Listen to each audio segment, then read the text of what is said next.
ngingu-chairperson we-Western Region. Lapha besizileke lamhlanje singama-affiliates wonke IZCTU ukubana sizothokozelela ilanga lezisebenzi. Kodwa ukuthokozeni kwethu sanibona sithi besicelebrate leli langa, but eqinisweni ukuthi akulanto esithokozisayo njengezisebenzi.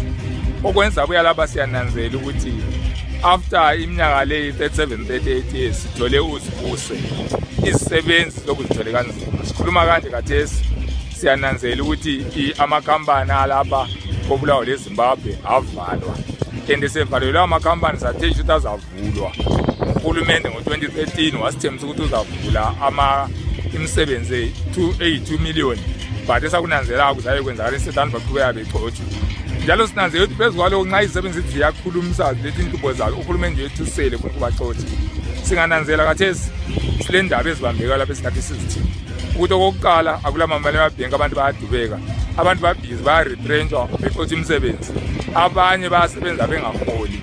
Kathesi lo daba olubambekayo la sibe lamanesi abehambe ku-strike bedinga ukuthi uhulumende akhulumisane layo abancedise, kodwa siyakwazi ukwenza leyo 5,000 bathola izincwadi zokuthi basebeqotha umsebenzi. Kodwa ngenxa njengamayunion simile sakwala uhulumende warivesa, and we are saying khona kwathi ngoba isilegal akunamuntu ovunyelwa ukuthi aqothe umsebenzi engathonisiswanga. Khathesi futhi uhulumende ofana nayo ama-teacher alento befuna zikhangele, uhulumende sesethuse